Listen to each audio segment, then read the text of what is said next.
Now, Slovakia has said it will accept only Christians when it takes in its share of Syrian refugees under a European Union relocation scheme.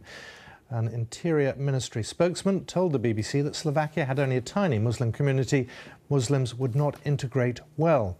Well, our correspondent Adam Fleming is in Brussels. How's that going to go down?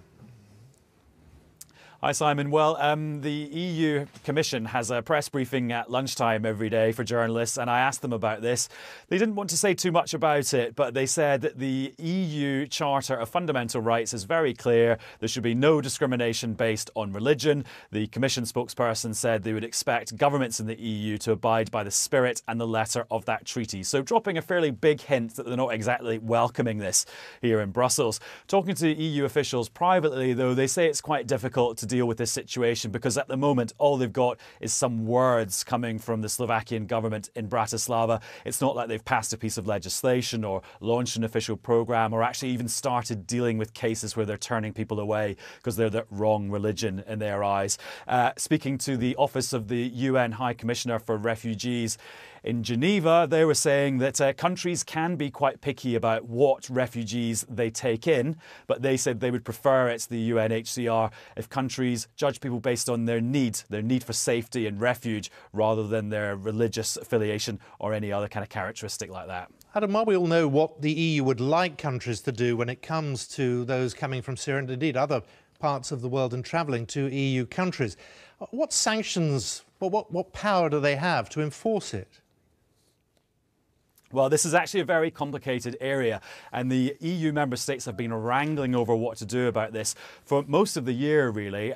So the big moment came in May when there was an emergency summit of European leaders where they kind of tried to get to grips with the huge numbers of refugees who were arriving in Greece and Italy, those two countries really bearing the brunt of the crisis. So the decision was made to relocate up to 40,000 Syrian migrants who'd arrived in Greece and Italy and disperse them around the rest of the EU, not the UK. The UK has opted out of this particular measure.